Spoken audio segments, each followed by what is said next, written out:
Welcome to Telangana ముచ్చట్లు news. Hanamkonda జిల్లా party కార్యాలయంలో ప్రెస్ మీట్ లో మాజీ deputy CM doctor Tatikonda Rajaiah తీవ్ర విమర్శలు చేశారు. నాయని రాజేందర్ రెడ్డి హరీష్ రావు గురించి మాట్లాడటం సూర్యుడిపై ఉమ్మి వేసినట్టేనని ఆయన విమర్శించారు. హరీష్ రావు ఆరోగ్య శాఖను రాష్ట్రంలో ముందంజలో నిలబెట్టారని ఆయన తెలిపారు. వరంగల్ నిర్మాణంలో ఉన్న 24 అంతస్తుల ఆసుపత్రి పనులు 90% పూర్తయ్యాక కూడా మిగిలిన పనులు పూర్తి చేయలేని ప్రభుత్వం హరీష్ రావుపై మాట్లాడటం సరికాదన్నారు. రేవంత్ రెడ్డి 55 సార్లు ఢిల్లీకి వెళ్లినా రైతుల సమస్యలపై ఒక్క మాట కూడా మాట్లాడలేదని రాజయ్య మండిపడ్డారు. పత్తి కొనుగోలు సమస్యపై కనీస సమీక్ష కూడా నిర్వహించలేదన్నారు. ఉప్పగల్లు మెయిన్ కెనాల్ పనులను 470 కోట్ల నుంచి 1100 కోట్లకు పెంచి కడియం శ్రీహరి లాభాలు చూసుకున్నారని ఆయన ఆరోపించారు. బీసీ రిజర్వేషన్ల విషయంలో కాంగ్రెస్ ప్రభుత్వంను తప్పుద్రోవ పట్టిస్తోందని సమయం వచ్చినప్పుడు ప్రజలే సమాధానం చెబుతారని రాజయ్య పేర్కొన్నారు.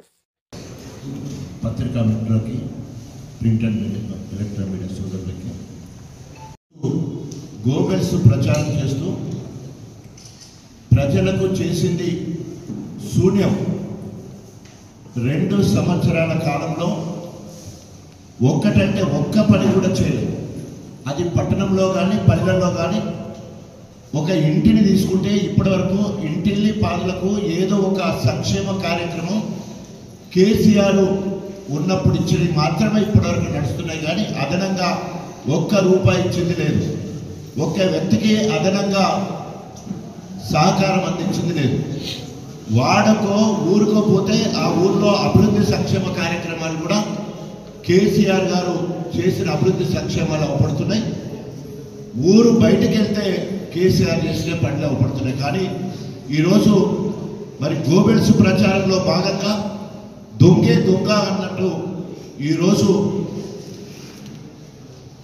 అక్కడ రేవంత్ రెడ్డి గారు ఏది మాట్లాడితే తెల్లార వరకే ఇక్కడ అట్లా నిజాలు తెలుసుకోకుండానే నాయని రాజేందర్ రెడ్డి ఇక్కడ మాట్లాడతారు. ఈరోజు నిజంగా కాంగ్రెస్ పార్టీ నుండి గెలిచిన ఎమ్మెల్యేలందరూ కూడా ఒక్కసారి గుండె మీద చేసుకొని వారి నియోజకవర్గంలో ఈ 2 సంవత్సరాల కాలంలో ఏం చేసిందో శ్వేతపత్రం విడుదల చేయాలని డిమాండ్ చేస్తా ఉన్నాం. మీ పార్టీకి సంబంధించిన కసిరెడ్డి నారాయణ రెడ్డి నిన్న మాట్లాడిండు. కల్వకుర్తి ప్రభుత్వ ఆసుపత్రిలో పిట్టెల లెక్క రోగులందరూ చచ్చిపోతా ఉన్నారు. లక్షల కొద్దీ అప్పులు తీసుకొస్తున్నారు. కానీ ఎక్కడ కూడా వైద్య సేవలకు వినియోగించట్లేదు. వైద్య సిబ్బందిని పట్టించుకోవట్లేదు. వైద్యులకు సంబంధించిన మరి ఆరోగ్యశ్రీ నిధులు విడుదల చేయట్లేదు. ఆరోగ్యం మీద ఇప్పటి వరకు ఒక సమీక్ష ఏర్పాటు చేయాలని చెప్పేసి కసిరెడ్డి నారాయణ రెడ్డి మీ ఎమ్మెల్యే గారే విమర్శిస్తూ ఉన్నాడు. నాయని రాజేందర్ రెడ్డి గారు మరి హరీష్ రావు మీద మాట్లాడమంటే సూర్యుడి మీద ఉమ్మేసినట్టే. అది తిరిగి వారి మీదనే పడుతుంది. ఎందుకంటే ఈరోజు ప్రజానాయకుడిగా, తెలంగాణ ఉద్యమ నాయకుడిగా అనేక రకాలుగా అభివృద్ధి వరంగల్ జిల్లాకే కాదు మొత్తం యావత్ తెలంగాణలో కూడా వారి సేవలు అనేకం. ప్రత్యేకంగా నిన్న వారు ప్రస్తావించిన మరి సిటీ హాస్పిటల్స్ హెల్త్ హాస్పిటల్ ఏదైతే ఉందో మరి తెలంగాణ మొత్తంలో కేసీఆర్ గారు ప్రతిష్టాత్మకంగా దాదాపు 24 అంతస్తుల పెద్ద భవనాన్ని కట్టి నిధులు విడుదల చేసి మరి 90% పనులు అయిపోయి ఉంటే నిస్సిగ్గుగా స్థానిక ఎమ్మెల్యేగా ఉండి ఒక్కసారి దాన్ని పర్యవేక్షించడం కానీ సమీక్షించడం కానీ పని ఎక్కడ అయిపోయింది ఇంకా ఇలా చేయాలనే ఆలోచన లేకుండా హరీష్ రావు గారిని విమర్శించడం అంటే చాలా సిగ్గుచేటు.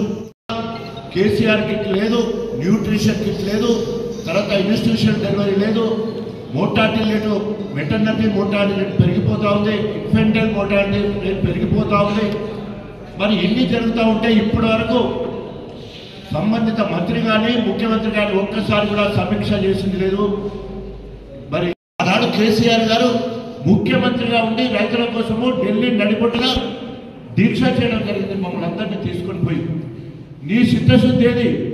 ఎప్పుడైనా అనేక సార్లు సాటుబాటుకు బడాబాయిని కలుస్తూ ఉంటాడు. చూడబాయి ఎప్పుడైనా వీళ్ళు ఉడగొడతాను పోయి జైలైదామని చెప్పేసి. కానీ ఒక్కసారైనా రైతుల పక్షాన మరి ఏదైనా పోయిందా అంటే అది మాత్రం ఎక్కడ కూడా లేదు. రాష్ట్రానికి సమకూర్చుందంటే 4,35,000 కోట్ల ఆస్తులను తెలంగాణకు సమకూర్చడం జరిగింది అనేక రకాలుగా. అని అక్కడ రేవంత్ రెడ్డి ఏం మాట్లాడారు, నాకు ఏం తెలియదు, లెక్కలు తెలివై, లెక్కలు తీసివేతలేవు, పూడికెళ్ళేవు, ఏం లేవు, మొత్తం మీద కథం అక్కడ రేవంత్ అంటాడు, ఇక్కడ వీళ్ళు తందాలనే పరిస్థితి కనబడతా ఉన్నది. కాబట్టి ఇదంతా కూడా ప్రజలకు తేట తెల్లం చేసే బాధ్యత బీఆర్ఎస్ ప్రభుత్వం, బీఆర్ఎస్ పార్టీకి ఉంది. ఎందుకంటే ప్రధాన పక్షంలో మేము ఉన్నాం కాబట్టి నిలదీస్తాము. అదేవిధంగా దప్పు పట్టుకొని అవసరమైతే కాంగ్రెస్ పాలన ప్రజా వ్యతిరేక, ప్రజా పాలన కాదు ప్రజాకంఠన పాలన అని చెప్పేసి దప్పు కొట్టి దర్వేసి గ్రామాలలో కాంగ్రెస్ను తిరగకుండా చేస్తామని చెప్పేసి హెచ్చరిస్తూ మరొకసారి ఎవరైతే నాయని రాజేందర్ రెడ్డి గారు మాట్లాడిన దాన్ని తీవ్రంగా ఖండిస్తూ సెలవు. జై తెలంగాణ.